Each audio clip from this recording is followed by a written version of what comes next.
Bonsoir à tous et à toutes. C'est avec un immense plaisir que nous accueillons le professeur Philippot, en- professeur en rhumatologie au CHU de Lille. Nous allons vous présenter la conférence spondyloarthrite à l'heure du Covid sous un autre format que d'habitude.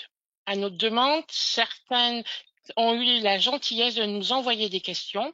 Je vais donc poser ces questions sous forme d'interview au professeur Philippot. Si d'autres questions viennent au cours de la conférence, n'hésitez surtout pas à les poser via le chat qui se trouve à votre droite de l'écran. Je vous souhaite à tous et toutes une bonne conférence. Eh bien, de mon côté, je vais vous souhaiter à toutes et tous une bonne soirée, un bon début de soirée. Donc, votre présidente est particulièrement, je dirais, stratège, car en fait, le mode table ronde est ce que j'ai proposé dans la mesure où il m'était un peu difficile de vous présenter un diaporama structuré pour quelques raisons de temps, car comme vous le savez, nous n'avons pas beaucoup voyagé depuis 1 an et demi et depuis quelques semaines, la réouverture fait que les conférences se succèdent. Voilà, je vais plaider un petit défaut de préparation de support. Et puis après tout, c'était pour nous ce soir justement d'échanger sur vos questions, pas forcément des questions que j'aurais sélectionnées en amont. Et puis après, il y a une grande différence, c'est que sur l'île, je suis donc rhumatologue universitaire, je suis un petit peu plus connu sur la polyarthrite rhumatoïde que les spondyloarthrites, mais vous savez que les rhumatologues qui s'occupent de rhumatisme inflammatoire, ce sont les mêmes. Ceux qui voient le plus de polyarthrite rhumatoïde, c'est ceux qui voient le plus de rhumatisme psoriadique et bien souvent le plus de spondyarthrite. Donc je ne vois quasiment que des rhumatismes inflammatoires de ce type. Donc avec votre présidente et avec vous à l'écran, eh bien on a une petite heure pour échanger sur toutes les questions que l'on se pose, que vous vous posez. J'essaierai d'y répondre en fonction de mon expertise, de mon analyse et de ce qu'on appelle la littérature scientifique pour, je dirais, limiter ce qu'on appelle les données complotistes et fake news. Bonsoir. Alors, nous avons découpé le thème de cette conférence en deux parties. La première partie, ça sera spécifiquement des questions sur la spondyloarthrite. Alors, la première question, c'est pourquoi passer par des anti-inflammatoires avant la biothérapie quand on a été diagnostiqué spondyloarthritique? C'est une question aujourd'hui très pertinente. Alors la réponse a été donnée il y a une vingtaine d'années maintenant, quand il y a eu les premiers biomédicaments anti-TNF. À l'époque, les autorités de santé raisonnent sur l'efficacité du nouveau traitement, les effets secondaires potentiels du nouveau traitement, et on compare par rapport au traitement existant. À l'époque, les effets secondaires des anti-inflammatoires étaient nettement moins bien connus, et je pense notamment au risque d'accident cardiaque et d'infarctus du myocarde à cause des anti-inflammatoires. Donc les risques cardiaques des anti-inflammatoires étaient moins connus, on connaissait les effets secondaires digestifs. Autre élément, les anti-inflammatoires ne coûtent pas cher, mais les autorités de santé vous diront qu'ils ne tiennent pas compte du coût des traitements. Je pense qu'il y a une certaine hypocrisie de la part de nos autorités de santé. Et puis à l'époque, mettre des sujets jeunes, ce qui est souvent le cas dans la spondyloarthrite, avec des médicaments qui bloquent le TNF et dont on a imaginé qu'il pourrait y avoir une augmentation des risques de cancer, eh bien à l'époque, on s'est dit, oula, les anti-inflammatoires, on les connaît, on pense qu'on connaît leurs risques, on connaît leur efficacité, et il y avait de grandes interrogations sur la tolérance et les effets secondaires des anti-TNF. Donc, il y a 20 ans, les biothérapies ont été mises après les INS. Aujourd'hui, ça pourrait se discuter, mais la discussion serait médicale et économique. Autrement dit, si les biothérapies ne coûtaient que quelques centaines d'euros, la compétition serait légitime, mais comme vous pouvez l'imaginer, on n'est pas près d'avoir encore des biothérapies aussi peu chères. Les nouveaux traitements font l'objet de ce qu'on appelle une évaluation médico économique.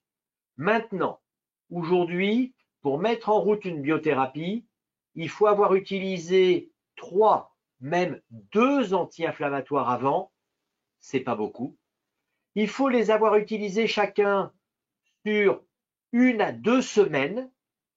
Ça veut dire que on peut accéder quand même aujourd'hui très vite aux biothérapies, je dirais après à peine quelques semaines et même quelques mois d'anti-inflammatoires. Donc je pense que dans un pays comme la France, on peut accéder aujourd'hui très très vite aux biothérapies quand elles sont nécessaires. Alors, en parlant de la biothérapie, elle ne guérit pas, mais concrètement, à quoi sert-elle? Alors, la biothérapie, effectivement, reste un traitement symptomatique. Ça n'est pas un traitement curatif, mais je dis toujours que la médecine aujourd'hui, elle soigne.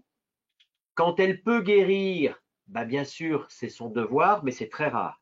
Et je dis toujours à mes patients, en médecine, on a les antibiotiques, on peut guérir certains microbes, on a les anticancéreux, on peut guérir certains cancers, mais le reste, on ne guérit rien, on soigne. On redonne de l'insuline, on dilate les artères coronaires, on baisse l'acide urique. Donc, en toute honnêteté, les biothérapies bloquent l'inflammation, on bloque les symptômes liés à l'inflammation. Effectivement, on ne guérit pas la maladie. Donc, on est là pour soulager les symptômes quand ils ne sont pas suffisamment soulagés par les anti-inflammatoires. Alors, on aimerait aller un peu plus loin et dire que les biothérapies ralentissent, arrêtent la progression de la spondylarthrite ankylosante.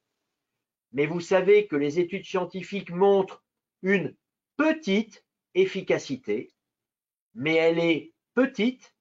Mais pourquoi elle est petite aujourd'hui? Parce que ceux qui sont derrière leur écran, il y a ceux qui ont commencé leur spondylarthrite au XXe siècle.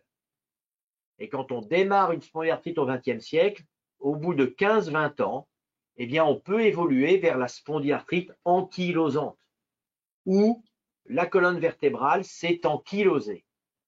Mais ceux qui ont commencé leur spondylarthrite au XXIe siècle, pour des raisons qui nous dépassent, parce qu'on n'a pas mis tout le monde sous anti-TNF dès le premier jour, eh bien, il y a très peu de nos contemporains qui, ayant débuté la spondylarthrite au XXIe siècle, sont aujourd'hui tout ankylosés.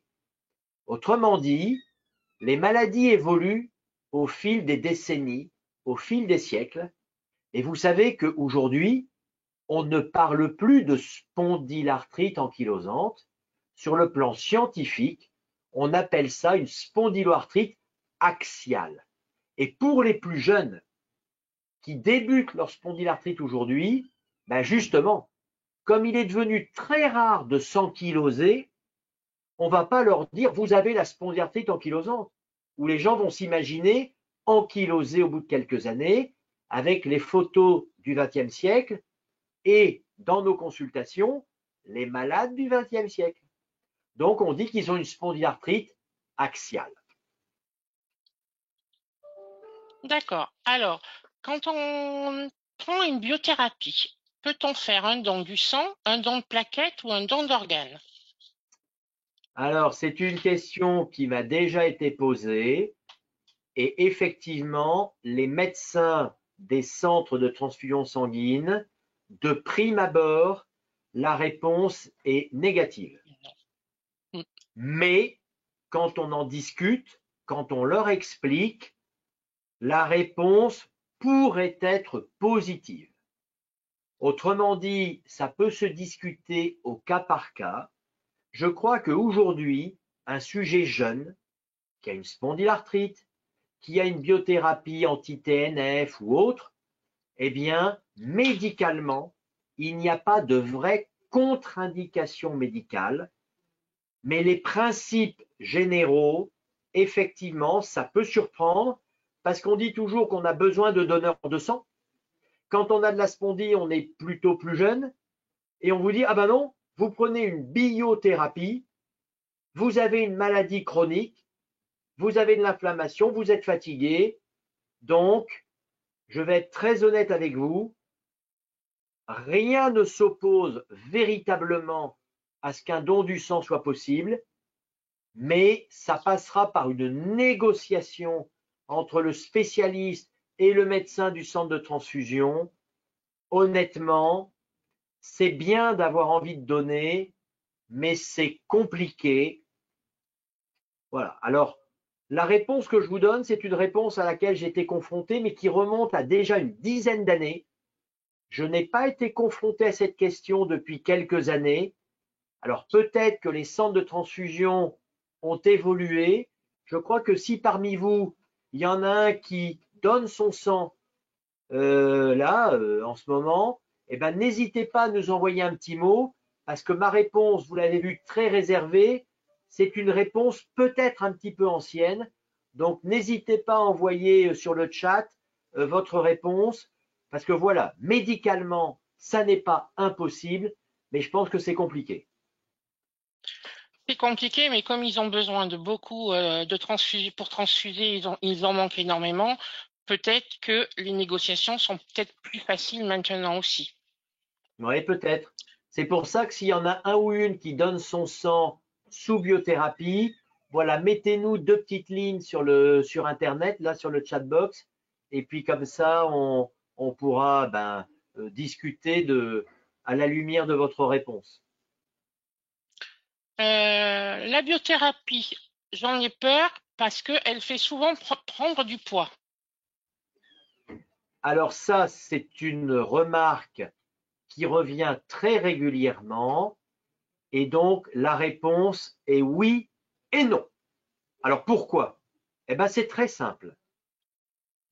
Quand vous êtes malade, quand vous avez une maladie chronique, quand vous avez une maladie chronique inflammatoire active, autrement dit, vous avez une spondyloarthrite active qui ne va pas bien, et c'est pour ça que votre rhumatologue va vous mettre sous biothérapie. Autrement dit, vous êtes malade, on vous donne un traitement qui va non pas vous guérir, mais qui va éteindre la maladie. Autrement dit, vous allez aller mieux. Mais qu'est-ce qui se passe quand on va mieux? Eh bien, on reprend du On poids. bouge plus. Alors, oui, mais ça devrait, si on bouge plus, on perd. C'est Non, vrai. on reprend Oui. ses kilos. Et je donne toujours l'exemple des cancéreux. Quand vous avez un cancéreux, eh ben, il maigrit, il est malade. Et quand il fait une chimiothérapie, un traitement, bon, bien sûr, au début, vous allez me dire, oui, il vomit, etc. Mais après, qu'est-ce qui se passe? Il grossit. Et ce n'est pas une chimiothérapie anticancéreuse qui fait grossir. Quand on va mieux, on reprend ses petits kilos. Autrement dit, à l'inverse, quand vous êtes malade, quand vous avez une maladie active chronique, eh bien, sans le savoir, vous maigrissez. Et d'ailleurs, la biothérapie qu'on donne le plus souvent, c'est ce qu'on appelle une biothérapie anti-TNF. Le TNF, quand il a été découvert, il ne s'appelait pas TNF. Il a été découvert chez des souris qui avaient des cancers et qui maigrissaient. Et quand on a découvert le TNF, on a découvert que le TNF faisait maigrir. Et on a appelé ça la cachectine, du mot cachexie, cachectique, les gens tout maigres. Ben, si vous mettez des anticorps anti-TNF, ben oui, vous allez bloquer l'inflammation.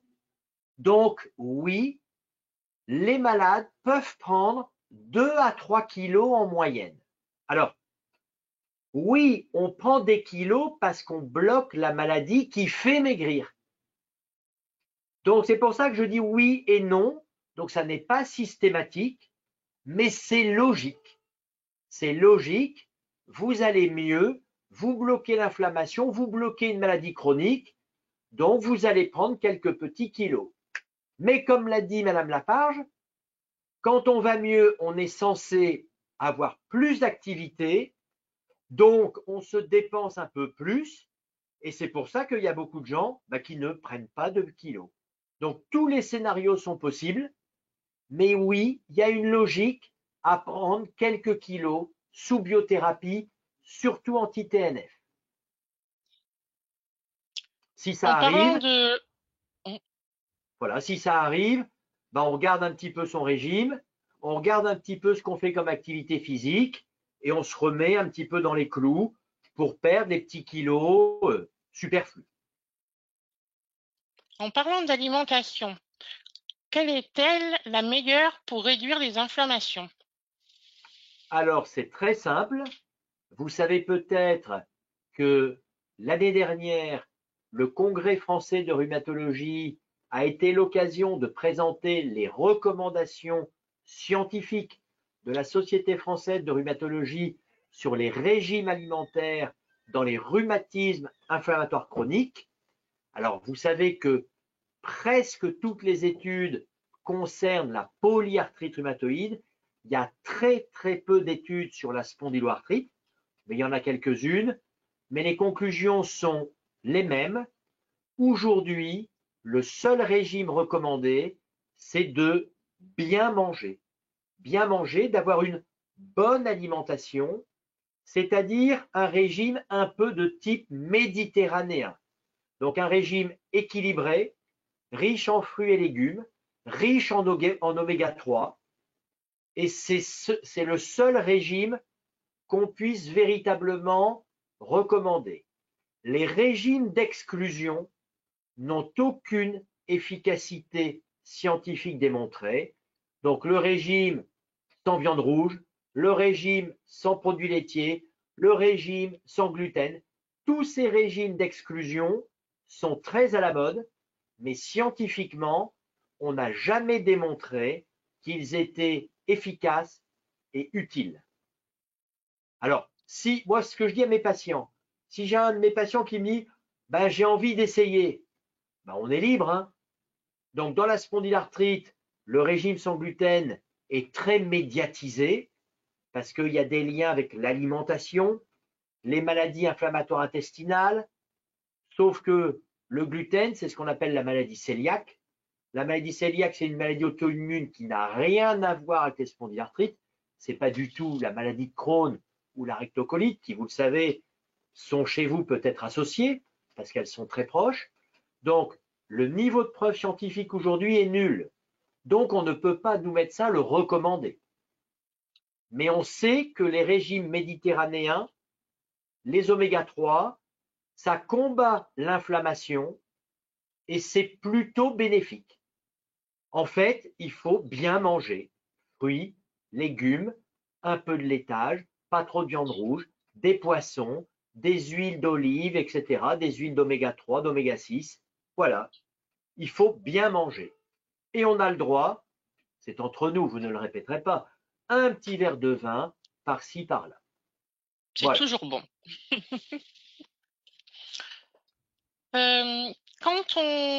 Au moment du diagnostic, ne serait-il pas bon de proposer aux patients un programme d'éducation thérapeutique afin de leur expliquer comme il faut la pathologie et tout ce qui va avec? Tout à fait. Officiellement, et si on prend la haute autorité de santé, dans toutes les grandes maladies chroniques, l'éducation thérapeutique est considérée comme un des éléments de la prise en charge. Donc la réponse, c'est oui. Un étudiant en médecine doit dire oui. Le problème, c'est que ça doit être adapté et personnalisé. On ne peut pas prendre 10 spondylarthrites dans la même salle au même moment parce que chacun n'a pas la même histoire, n'a pas le même vécu. Il faut avoir une évaluation individuelle de ce qu'on appelle le diagnostic éducatif. Et une fois qu'on a ce diagnostic éducatif qui est fait par un professionnel de santé diplômé en éducation thérapeutique, on met en place un programme d'éducation thérapeutique qui comporte de l'information, mais l'information est un phénomène passif, on donne de l'information, mais on doit aboutir à de l'éducation thérapeutique, c'est-à-dire à ce que chaque malade devienne acteur de santé. L'information, c'est passif, l'éducation thérapeutique doit déboucher sur des comportements actifs. Donc c'est oui, oui, oui. Ah oui, bah, à Lille, il n'y en a pas. À Lille, il n'y a pas Et voilà. d'éducation thérapeutique pour une raison très simple, et vous devinez, c'est que je n'ai pas d'infirmière d'éducation thérapeutique. Déjà, D'accord. j'ai même pas une infirmière en consultation sur le CHU de Lille, mais je ne vais pas faire de la plainte à la Zola et au Coron du Nord. Donc, le facteur limitant, c'est clair, c'est le personnel, la formation et la masse financière. Donc, certains de mes petits camarades sont plus dégourdis. Donc, je sais qu'il y a des hôpitaux qui ont réussi à avoir des infirmières d'éducation thérapeutique et on va jouer carte sur table. Bien souvent, elles ont été payées par les laboratoires pharmaceutiques. Bah oui, au Oui. moins ça sert à quelque chose d'utile. Donc on dit toujours, ah oui, mais les médecins, ils travaillent avec les labos. Bah oui, mais bon, si le gouvernement, si le ministère de la Santé n'a pas les moyens de payer, les laboratoires de temps en temps nous aident. Hein, et vous le savez toutes et tous, ils financent de la recherche. C'est eux qui financent presque toute la recherche des jeunes rhumatologues dans la spondylarthrite en France. C'est eux Mm. qui ont financé les infirmières d'éducation thérapeutique. Donc, voilà. Et après, il y en a qui avaient plus de moyens. Je souris parce que je les connais tous en France, hein, mais je sais qu'à Grenoble, ils ont fortement développé l'éducation thérapeutique. Voilà, ils ont du personnel. Et ben oui, à Lille, j'en ai pas. Donc oui, l'éducation thérapeutique, elle fait partie officiellement de la prise en charge de toute grande maladie chronique, dont la spondylarthrite. Facteur limitant, le personnel et son financement. C'est un gros problème. C'est un très gros problème. Ah, tout à fait. Alors, on peut proposer des programmes parce que les programmes sont validés par ce qu'on appelle les ARS, les agences Mm. régionales de santé. On nous dit toujours, oui, mais il y a un budget pour. Ah oui, il y a un budget Oui. pour. Donc, pour les Hauts-de-France, vous avez un budget, mais une fois qu'on a fait les schizophrènes, les toxicomanes, le sida, le diabète, Il et reste. vous allez me dire que ce sont des maladies qu'on pourrait considérer comme plus graves, il n'y a plus d'argent. Donc vous Mm. pensez bien que les rhumatisants, on en fait des centenaires, ils ont des biothérapies, ils vont mieux. Donc c'est clair que même euh, à Lille, on a obtenu des reconnaissances. On dit ah oui, oui, ce serait bien, c'est bien, mais pas de moyens financiers. Voilà. Donc il faut se battre coude à coude, patients, médecins ensemble. Mais voilà, c'est un combat pour obtenir ces moyens légitimes. Alors, que pensez-vous des traitements via la médecine douce, l'homéopathie, Alors, l'ostéopathie? Toc, toc, toc. aujourd'hui, on parle de médecine complémentaire. Donc déjà, acupuncture, homéopathie, phytothérapie, aromathérapie, il y a quelques années, et c'était un petit peu négatif dans la bouche d'un médecin, un peu péjoratif, on parlait de médecine alternative, de médecine douce. Médecine douce, attention, hein, la phytothérapie, il y en a qui se sont retrouvés en dialyse avec les reins foutus, parce que quand on utilise des plantes et quand on ne sait pas trop ce qu'il y a dedans, il peut y avoir de très grosses catastrophes. N'oubliez pas que presque tous les médicaments chimiques sont issus des plantes. Hein. Donc attention à certaines de ces médecines. Alors aujourd'hui, on parle plutôt de médecine complémentaire. Comme on dit, on ne soigne pas un cancer uniquement par magnétothérapie. Hein.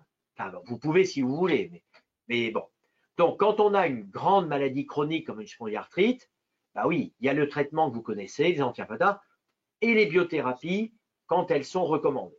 Et puis, bien sûr, la biothérapie, elle ne répond pas à tout, et on sait très bien que sur ce qu'on appelle la perception centrale de la douleur, sur la fatigue, qui sont des symptômes gérés par l'ordinateur, la biothérapie, elle bloque l'inflammation. Oui, mais l'inflammation, ça n'est pas l'explication de 100% des douleurs. Ça n'est pas l'explication de 100% de la fatigue. Donc, il peut y avoir une demande de traitement complémentaire. Donc, ces traitements complémentaires, effectivement, il y en a qui ont un niveau scientifique minimum, l'acupuncture, la phytothérapie, l'homéopathie. Bon, donc c'est très simple. De toute façon, nous, en médecine traditionnelle, bah, on gère les biothérapies. Si quelqu'un souhaite un complément, bah, c'est bien, aucun problème. Aucun problème. Et je dirais, bah, chacun fait un petit peu en fonction de ce qu'on lui a proposé, parce que c'est du bouche à oreille. Bon, et même si c'est le magnétiseur du coin, bah, si vous voulez essayer le magnétiseur, c'est pas moi qui vais vous le recommander, mais on a tous vu des choses un peu extraordinaires parce que ça peut marcher. Dans la spondylarthrite, les symptômes majeurs aujourd'hui, c'est fatigue et douleur. On ne s'ankylose plus.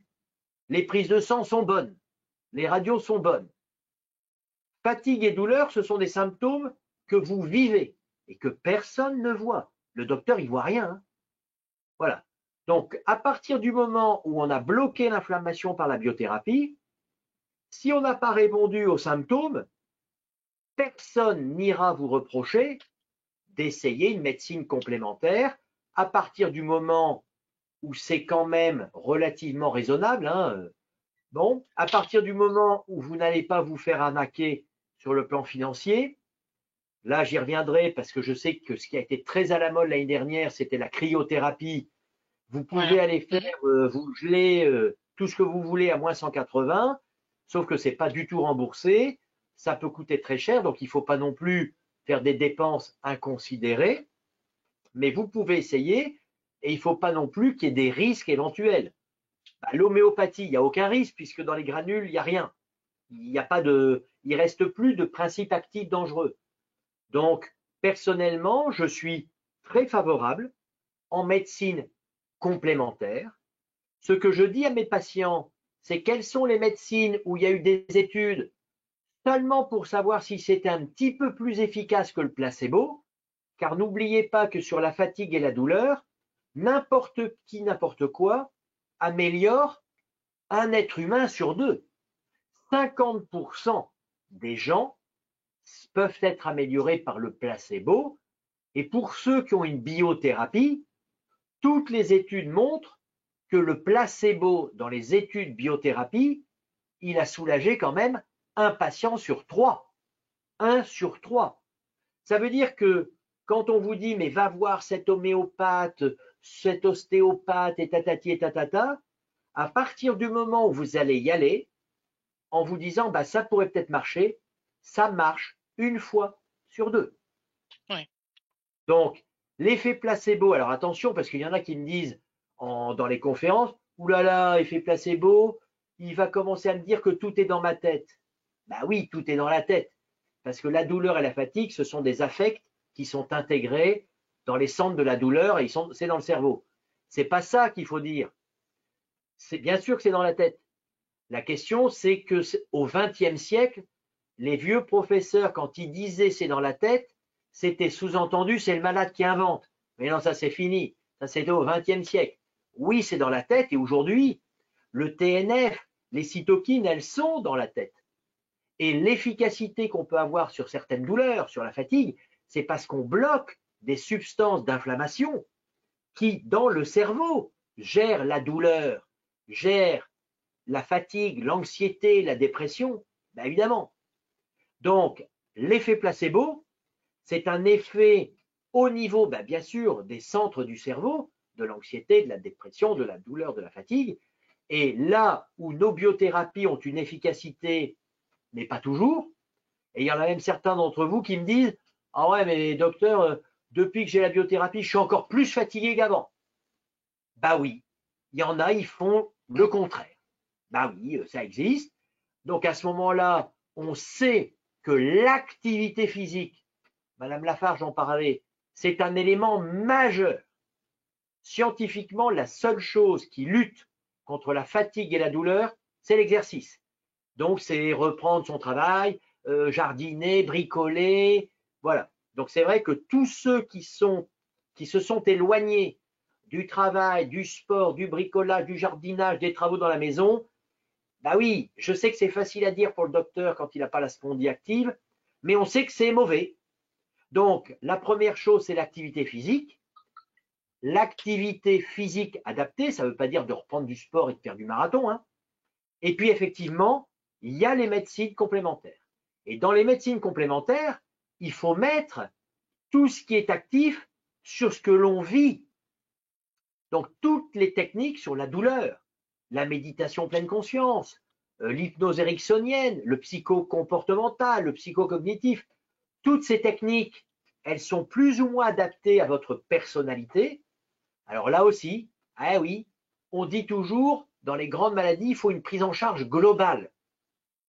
Et un être humain, ce n'est pas qu'une colonne vertébrale de spondylarthrite, hein, c'est un être humain. Donc, voilà, il faudrait faire de l'éducation thérapeutique. Et pour ceux chez qui ça ne va pas trop, ben c'est une évidence. Pourquoi ça ne va pas trop bien? Pourquoi les gens restent si douloureux, si fatigués? Ben, il faudrait qu'on ait ce qu'on appelle un psychologue clinicien de la douleur. Ah bah oui, sauf que les psychologues cliniciens de la douleur, le CHU de Lille, le plus important de France en taille, ben, j'ai une psychologue à mi-temps Oui. pour tout faire. Le service, la consultation. Donc, elle ne peut suivre personne. Et de temps en temps, elle peut regarder quelqu'un pour savoir un petit peu qu'est-ce qui pourrait être le plus adapté. Ben voilà. Donc, et on retombe sur, alors là, le défaut de formation, parce que les psychologues cliniciens de la douleur, c'est très rare. Il y en a quasiment que dans les centres antidouleurs et ils sont débordés. Et puis, il faut les payer. C'est des gens qui n'ont pas de cotation, il n'y a pas d'acte. Donc voilà, c'est des gens qui ne rapportent rien, qu'il faut payer. Et on retombe sur notre système de santé qui je Voilà. l'espère, aura un petit coup de pouce post-Covid pour qu'on ait quand même des acteurs de santé. Mais vous avez vu les psychologues cliniciens, on nous a dit, après le Covid, on peut avoir 6 séances gratuites. Ben oui, mais si c'est 6 séances gratuites pour 60% de la population française, eh ben, on Exactement. n'est pas sorti de l'auberge. Tout à fait. Donc, médecine Et complémentaire, oui. que pensez-vous sur la douleur et le CBD? Alors, je souris parce que j'ai une patiente que je ne connais pas parce que je ne l'ai pas vue, mais qui m'a réécrit encore cette semaine pour me dire qu'elle était candidate pour un protocole, mais je n'ai pas de protocole. Pourquoi? Parce que pour le moment, donc le CBD en France, il a été autorisé dans certaines maladies et il est encore en évaluation. Autrement dit, dans les rhumatismes inflammatoires et pour la polyarthrite et la spondylarthrite, à ma connaissance en France, ce ne sont pas des maladies reconnues pour l'évaluation. Exactement. Tout à Donc, fait. il n'y a pas d'évaluation, donc on ne peut pas le prescrire, on n'est pas encore sur une autorisation de prescription médicale. Alors, ben, moi j'habite Lille, donc c'est facile, à 10 km, il y a la frontière belge, ben, globalement les gens ils vont se fournir en Belgique, mais j'imagine que ceux qui sont à l'écran et qui sont à Marseille, c'est peut-être plus difficile. Donc, à l'évidence, les gens sont contents. C'est-à-dire que ceux qui vont se fournir en Belgique, eh ben, oui, ils ont moins mal, ils sont plus zen. Mais un petit verre de vin midi et soir, ça peut peut-être faire le même effet. Je ne suis pas, bien sûr, étant du Nord, c'est plutôt la bière, mais la bière, ça fait grossir. Donc, trêve de plaisanterie mise à part, une efficacité probablement indiscutable, mais on n'est pas encore dans les maladies sélectionnées par les autorités de santé pour que ce soit sur un encadrement légal. Donc il faut attendre que ça rentre dans les maladies autorisées. Mais ça peut être tout à fait intéressant. Mais là aussi, bon, ça fait seulement 40 ans que je suis rhumatologue, un petit 40 ans. Qu'a fait le professeur Flippo de 1984 à 2000? J'avais pas de biothérapie, j'étais déjà professeur. Mais qu'est-ce que je faisais? Eh bien, quand les gens avaient des douleurs trop fortes, on les mettait sous morphine. Mm. OK. Ah oui, mais c'est quoi le problème de la morphine? C'est pas le problème de soulager les gens. Et en plus, ça marchait pas très bien. Donc, il faudra quand même valider que les opioïdes soulagent les douleurs de la spondie. Moi, ce que je peux vous dire, c'est que dans les spondyarthrites actives, eh ben, on pouvait donner des doses de cheval et ça ne marchait Ça pas ne fait rien. toujours parce qu'on est sur une douleur d'inflammation. Donc déjà, ça ne marchait pas toujours. Et puis le problème, c'est quoi? Ben, c'est que si vous êtes sous morphine et sous cannabinoïdes, mais moi, j'ai pas envie que vous alliez braquer une pharmacie au bout de 3 mois et de 6 mois. Donc, on est dans des traitements potentiellement au long cours. Donc, à l'époque, c'était morphine, oui, peut-être, mais alors là, sans antidouleur et des médecins de la douleur qui supervisent pour éviter les toxicomanies. Quand on voit déjà en France les gens qui prennent de la codéine, du tramadol et qui parfois ont l'honnêteté de nous dire ah ouais, mais là j'en prends 3 ou 4 par jour parce que je sens que je ne peux pas m'en passer. Donc, pourquoi pas, mais il faudra que ça s'inscrive dans un environnement, on va dire, médico-légal, avec une surveillance pour être sûr que c'est efficace et qu'on n'induit pas des toxicodépendances. C'est pour ça qu'il faut faire aussi très attention à tous ces magasins et structures qui s'ouvrent en proposant des huiles, plein de choses où du CBD contient et qui reviennent très chers et ont beaucoup de risques. Ben, bon, ça serait à évaluer, mais c'est vrai que ceux que j'ai vus et qui en prennent effectivement, puisqu'il y a une certaine tolérance légale, euh, voilà, ils disent qu'ils vont mieux. Mais bon, je vais être provocateur, mais si vous fumez un petit pétard le soir, vous allez peut-être vous sentir mieux aussi, hein. Voilà, c'est un peu compliqué parce que dans la polyarthrite rhumatoïde, on sait que si les gens boivent de l'alcool, ils font moins de polyarthrite. Donc déjà, ça interpelle. Et on sait que Mm. dans les études, s'ils boivent de l'alcool, ils vont mieux. Ben oui, mais ils vont mieux. Ils vont peut-être mieux parce que quand vous buvez un peu de l'alcool, ben, c'est un peu contre l'anxiété, contre le stress. Vous êtes peut-être un peu désinhibé. Si ça se trouve, vous n'allez pas mieux du tout de votre polyarthrite rhumatoïde, mais vous allez mieux dans votre tête parce que vous êtes un petit peu alcoolisé. Donc, je crois qu'il faut rester prudent. Ce que j'ai répondu à ma malade qui a une spondylarthrite, c'est que je ne suis certainement pas contre, mais que, à ma connaissance, il faut le faire dans une étude, et je n'ai pas d'étude à Lille, mais très clairement, s'il y a une étude par un centre antidouleur ou un service de rhumatologie, je dirais pourquoi pas, mais faites-le de façon encadrée. Maintenant, rien ne vous empêche d'aller au magasin du coin et si vous mettez quelques graines dans un petit gâteau, un petit dream cake, tout ça, bon, Pour l'heure du pourquoi thé, pas, chacun sa vie, hein. quel est le pourcentage de possibilité de transmettre la maladie à nos enfants? Alors, très faible. Donc, vous savez que le gène principal, celui qu'on fait, c'est HLA-B27. Hein, voilà. Mm. Donc, on sait qu'il a une certaine responsabilité, mais ça représente 6-8% de la population française. Voilà. Alors, globalement, si un d'entre vous a le gène HLA-B27, on dit habituellement que s'il fait 10 enfants, il y en aura 1 sur 10 qui aura une spondylarthrite HLA-B27. Donc, 1 sur 10. Donc, 1 sur 10, c'est beaucoup. Enfin, c'est 1 sur 10, il n'y en a pas beaucoup qui font 10 enfants qui seraient tous HLA-B27 et il y en a un qui ferait la spondie. Mais c'est beaucoup plus que les 1 sur 1000 qui ont la spondylarthrite. Donc, oui, la spondylarthrite est une maladie à terrain génétique de prédisposition. Le gène le plus connu est HLA-B27. Mais si vous avez la spondie HLA-B27, si vous faites un bébé, bah, globalement, il a entre guillemets 9 probabilités sur 10 de ne pas faire la spondyarthrite, même s'il est taché la B27. Et n'oubliez pas que le papa et la maman, c'est moitié-moitié.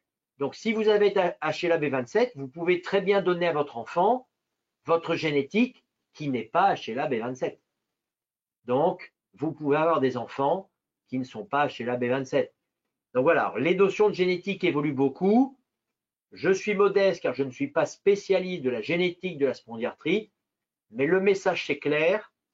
Vous avez beaucoup plus de chances d'avoir un bébé qui ne sera pas HLA-B27, qui n'aura pas de spondylarthrite. Même si vos enfants sont HLA-B27, ils ont beaucoup plus de chances de ne pas faire de spondylarthrite que d'en faire une. Et en pratique, on ne fait pas la recherche génétique chez ces enfants. Sinon, ça va être l'enfer. Dès qu'ils auront mal au dos et au cervical et aux fesses, ils vont dire aïe aïe aïe, je fais la spondie comme papa ou comme maman. Non, c'est insupportable puisqu'on n'a pas de traitement préventif. Donc, sauf dans les enquêtes génétiques, voilà, dans une étude scientifique génétique, oui, mais dans la pratique quotidienne, pas de dépistage chez les enfants. S'il n'y a pas de symptômes, voilà. Mais savoir si les enfants sont B27, pour le moment, à ma connaissance, ça ne sert à rien si ce n'est générer de l'angoisse. D'accord. Est-il possible de fabriquer des anticorps contre une biothérapie? Oui. Donc, pourquoi les biothérapies, elles marchaient au début et puis à un moment donné, elles ne marchent plus? Alors, il y a beaucoup de raisons, mais une des raisons, c'est que l'organisme, il voit votre anticorps médicament, mais il se dit c'est quand même bizarre ce truc. Et donc, de temps en temps, eh bien, l'organisme va fabriquer des anticorps contre votre biothérapie et elle va marcher moins bien, elle ne va plus marcher. Donc oui, certains patients peuvent fabriquer des anticorps contre le médicament et ça peut en partie expliquer que ça finira par marcher moins bien. Donc c'est vrai. C'est surtout les anti-TNF, surtout. Les anti-IL-17, beaucoup moins, et les anti-IL-23, beaucoup moins. Oui. Et les anti-JAK? Alors les anti-JAK, non.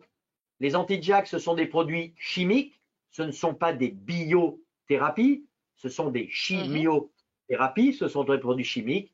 Donc il n'y a pas d'anticorps contre les anti-JAK. Les anti-JAK, ça D'accord. marche ou ça marche pas. Et quand ça marche Oui. plus, parce que ça arrive aussi, on ne sait pas très bien pourquoi, mais ça n'est pas par un mécanisme de fabrication d'anticorps.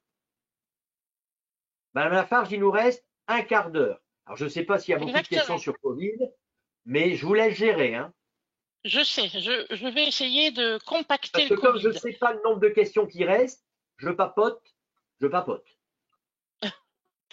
Au niveau de la spondylarthrite pure, toutes les questions ont été posées. Donc, spondy et Covid. Faut-il faire une troisième injection et faut-il arrêter la biothérapie avant et après le vaccin? Alors, dans la spondylarthrite, il n'y a pas besoin d'arrêter les traitements. Pourquoi? Parce que les traitements officiels, ce sont les biothérapies anti-TNF, anti-IL-17, dans la très très très grande majorité. Donc ce sont des traitements qu'on n'a pas besoin d'arrêter. Les recommandations de la Société française, c'est vous continuez votre traitement. C'est pas tout à fait vrai dans d'autres maladies, mais pour vous, vous pouvez continuer, même le méthotrexate. Pour ceux qui ont mis du méthotrexate, il y a une seule étude qui dit qu'il faudrait peut-être ne pas prendre le méthotrexate 1-2 semaines après. Donc voilà, si vous êtes un petit peu inquiet sur l'efficacité du vaccin, pour le méthotrexate, on peut suspendre 1 ou 2 semaines après. Les biothérapies n'ont aucun problème. Toutes les études ont montré que 1 dose et 2 doses, ça marche aussi bien que chez tout le monde. Donc, pas besoin de troisième dose. Donc, avec 2 doses, vous êtes vacciné à 95%. Donc, ça ne sert à rien de faire une troisième dose. Et donc, aujourd'hui, si vous avez moins de 65 ans, il n'y a pas de troisième dose à faire. Alors, vous allez me dire, ah bah oui, mais moi j'ai fait une troisième dose. Parce que, bah oui, dans les centres de vaccination, quand ils ont vu méthotrexate, biothérapie, il y en a qui ont proposé la troisième dose. Bon, c'est tout. S'il y en a qui ont eu 3 doses, ils ont eu 3 doses. Mais 2 doses, ça suffit largement. Et la troisième dose, dans l'état actuel des choses, on n'a absolument pas besoin de la refaire si on a moins de 65 ans et si on n'est pas à 6 mois de la dernière dose. ne peux pas être plus simple et plus clair. Et si on est en pleine poussée, faut-il attendre ou peut-on faire le vaccin? Alors, c'est mieux de se faire vacciner quand on n'est pas en poussée, mais quand on est en poussée, c'est là où on est le plus fragile. Eh oui.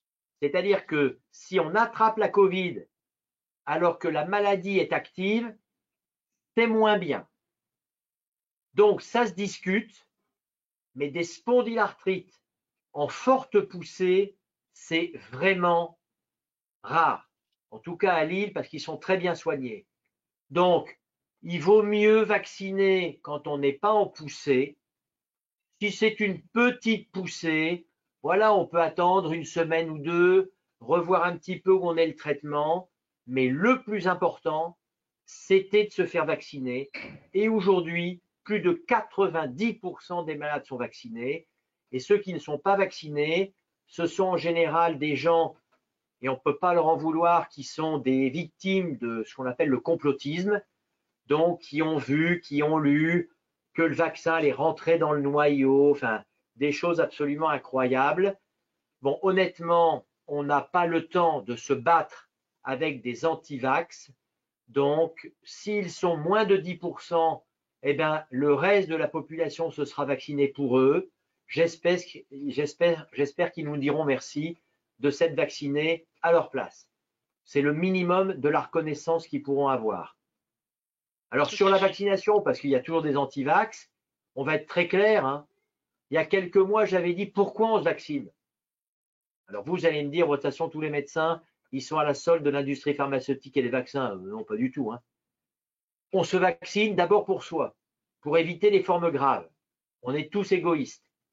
Sauf que, vous le savez, vous êtes globalement jeune. La spondylarthrite, ce n'est pas une maladie grave pour le Covid, et les biothérapies non plus, c'est même le contraire. Donc, je vais être honnête, vous êtes jeune, vous avez la spondylarthrite et une biothérapie, vous avez le droit de dire, mais à quoi ça sert si je fais le Covid? De toute façon, je n'aurai pas une forme grave. C'est vrai. Mais du coup, on se vaccine pour l'entourage, les gens malades autour de vous et les gens âgés. Mais là, je sais, vous allez me dire, bah oui, mais maintenant, ils sont vaccinés. OK. Vous allez me dire, il y a plusieurs milliards d'euros à rembourser. Moi, je m'en fous, je vais bientôt être retraité. C'est vous, les jeunes, qui allez le payer. Donc, si le Covid dure, s'il faut continuer à payer, eh ben, vous paierez. OK, vous paierez. 4, vous allez me dire, ouais, il y a le système de santé, mais aujourd'hui, voilà, il y a 1000, 2000, il n'y a plus que quelques dizaines de morts. OK, il y a eu 100 000 morts en un an. On a le droit de dire que c'est pas beaucoup sur 60 millions. Mais il y a une chose qui reste importante, et aujourd'hui c'est la plus importante, c'est que tant qu'on laisse le virus courir, il peut muter, et si un jour il mute, il peut y avoir un variant qui tombe sur les jeunes, qui tombe sur les enfants, qui tombe sur les femmes jeunes, qui résiste au vaccin. Bon, moi j'ai déjà plus de 60 ans, donc ma vie est plutôt derrière que devant. Donc voilà, très honnêtement aujourd'hui, l'intérêt de la vaccination globale, c'est de couper la pandémie et de couper la prolifération qui favorise les mutants. Maintenant, chacun fait ce qu'il veut, on est en République, la liberté existe, mais il y a des limites. Pour être étudiant en médecine, il faut être vacciné contre la tuberculose à l'époque, il fallait être vacciné contre la variole à l'époque, il faut être vacciné contre l'hépatite B. Voilà, il y a des règles dans l'armée, dans la santé. Si vous ne respectez pas les règles dans certains milieux, eh ben, vous n'allez pas à l'armée, vous n'allez pas dans le secteur public de la santé. Voilà, vous prenez vos responsabilités. Les hommes politiques prennent les leurs, on ne les jugera pas. C'est vous qui jugez dans l'urne, hein. On n'est pas là pour faire de la politique de santé. Mais je le dis tout court, si j'avais été ministre de la Santé et si on avait eu des vaccins pour tout le monde, eh ben, le professeur Flippo, il aurait rendu la vaccination obligatoire Obligatoire. pour tous et le plus rapidement possible. Opinion Je suis d'accord. personnelle, mais voilà. Autre question sur le Covid, Madame Lafarge. Alors, est-ce que l'injection de la vaccination peut créer une poussée inflammatoire? Alors, réponse, oui et non. Alors, Ça sera plus officiel dans un mois. Donc la France a participé au niveau international à une base de données de plus de 5000 rhumatismes inflammatoires vaccinés. Le professeur Mariette de Kremlin-Bicêtre au Congrès européen a donné les premiers résultats au mois de juin sur près de 3000 rhumatismes vaccinés et on avait 5,5% de poussée dans les semaines qui suivent. Là, on a les résultats sur les 5000. Voilà, il y a environ 5 à 6% des gens qui déclarent une poussée dans les semaines qui suivent le vaccin, c'est-à-dire le chiffre normal. Autrement dit, si on ne vaccine pas, il y a dans les mois qui suivent 5 à 10% des gens qui font des poussées, puisque vous savez que c'est une maladie qui évolue par poussée. Donc, une poussée après vaccin est possible, le chiffre est faible et il est comparable à ce que l'on voit même sans vaccin. Alors, est-ce que le vaccin était la petite goutte d'eau? On ne peut pas l'éliminer, mais par rapport aux bénéfices du vaccin, on est totalement sur ce qu'on appelle une balance bénéfice-risque positive. Alors, peut-on ou faut-il switcher un vaccin? Alors, la question, pour le moment, n'a pas la réponse, mais vous savez qu'en France, la très grande majorité, c'est ce qu'on appelle du vaccin à ARN messager, Pfizer, Moderna, et les troisièmes rappels, c'est Pfizer, Moderna.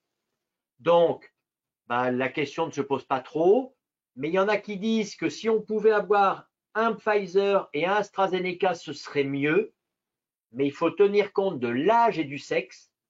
Pour les femmes jeunes, donc les quelques femmes jeunes qui ont fait des accidents cérébraux graves, les femmes jeunes, on va éviter AstraZeneca. Donc, s'il y en a qui sont des femmes jeunes, eh bien, elles, c'est vaccin à ARN messager. Et en France, ça ne sera quasiment que du vaccin à ARN messager. Donc, on est, entre guillemets, tranquille.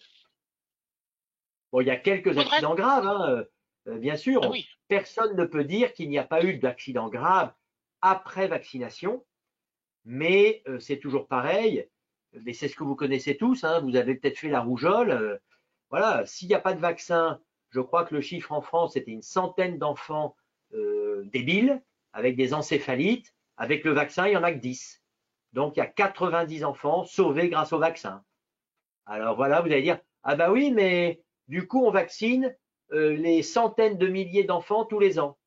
Bah oui, d'accord. bah Mais oui. si c'est votre fils, votre fille, votre petit-fils, votre petite-fille qui est débile, voilà, 90 de sauvés.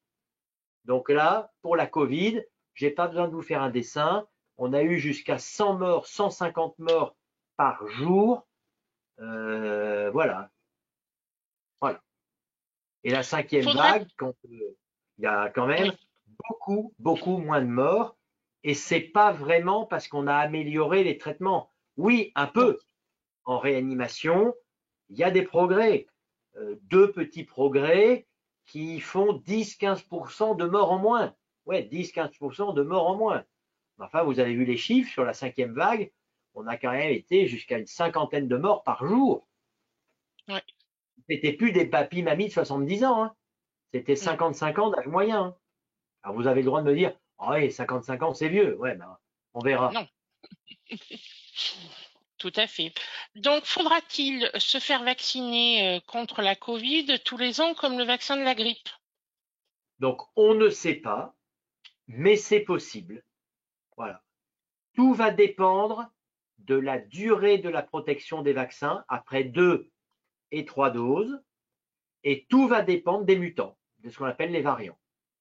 Mais il y en a qui disent qu'il faudra peut-être faire un rappel tous les ans pendant quelques années. Oui, donc on ne sait pas, mais c'est possible. Sachant qu'ils seront améliorés d'année sur année suivant les mutants, de façon à Ils seront répondre au peut-être mieux par rapport aux absolument, mutants. ils seront adaptés aux mutants éventuels. Il nous reste 5 Donc, minutes. alors, on Ça va passe demander vite, à hein. Fabienne. Oui, Ça passe on va vite, hein. demander à Fabienne s'il y a des questions complémentaires. Pas vraiment. Il y a beaucoup de On peut questions faire encore, on peut qui ont faire été encore 4-5 posées. questions. J'essaierai de faire des réponses courtes. Dites-moi, Madame Lafarge. Simplement, une question. Certaines biothérapies par injection sont également disponibles en comprimé. Y a-t-il une différence au final? Doit-on être inquiet de changer de mode d'administration? Alors, à ma connaissance, il n'y a aucune biothérapie en comprimé. C'est facile à comprendre. Les biothérapies, ce sont des protéines. En général, ce sont des anticorps. Si vous les prenez par la bouche, vous allez les digérer dans l'estomac avec les sucs gastriques. Donc, il n'y a que les produits chimiques qui peuvent être en comprimé. Donc, il n'y a pas de biothérapie en comprimé. Non, ça n'existe pas. Il n'y a que les Donc, anti-Jack en comprimé. les anti-JAK sont des comprimés, mais les anti-JAK ne sont pas des biothérapies. Ce sont des Voilà. produits chimiques qui, effectivement, depuis quelques semaines, sont remboursés dans la spondyarthrite et le rhumatisme psoriasique, mais c'est une famille différente et elle n'existe pas en piqûre. Elle n'existe qu'en comprimé. Voilà. Madame Lafarge, une Alors, question ou deux qui vous paraissait très importante. alors, y a-t-il des études sur la séroprévalence de la Covid dans les RIC? Oui.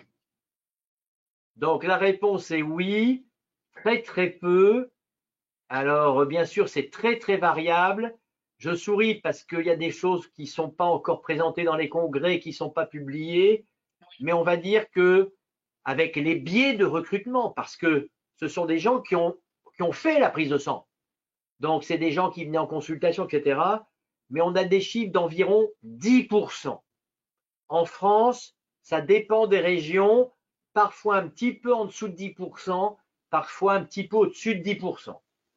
Donc voilà, mais vous en saurez plus après le congrès français de rhumatologie. Avant Voilà, Noël. à Donc, peu près 10%. Ça veut dire quoi? d'accord. Ça veut dire qu'une personne sur deux a fait une forme asymptomatique. C'est-à-dire que les polyarthrites, les spondylarthrites, les rhumatismes psoriasiques, il y en a un sur deux, il a fait le Covid sans le savoir. Voilà. D'accord. Traitement de la spondie à l'heure de la Covid et au lendemain de l'annonce de la pénurie de certains médicaments. Alors, cette pénurie ne concerne que les médicaments de la polyarthrite rhumatoïde, donc ce n'est pas le sujet de ce soir. Donc, Exactement. pour soigner la Covid, on utilise des biothérapies contre l'interleukine 6, mais ça ne nous concerne pas, ce ne sont pas des traitements de la spondie ni du rhumatisme psoriasique.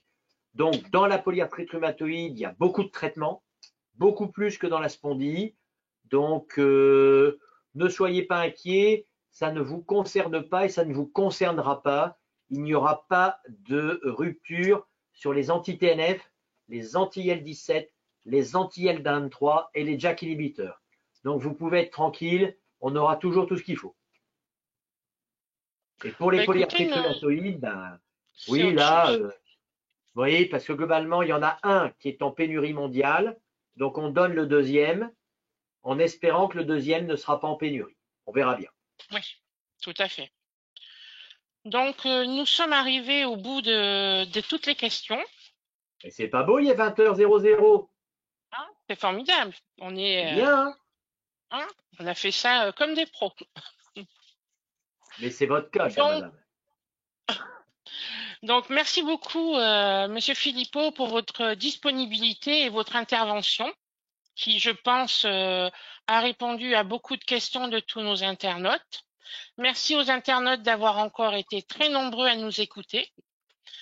Un petit rappel que par rapport à l'association, notre assemblée générale se tiendra par visioconférence le 20 novembre. Comme vous le savez, nous avons toujours besoin de bénévoles et d'administrateurs, donc merci d'aller sur le site de l'association pour en connaître les modalités. Je vous demande de bien rester prudent face à cette pandémie et j'ai une pensée particulière à tous celles et ceux qui habitent dans les départements où la météo est capricieuse ces jours-ci. Prenez soin de vous et des vôtres. Encore merci et bonne soirée. Bonne soirée à toutes et à tous. Merci. Bonsoir, Monsieur Philippot. Bonsoir à vous.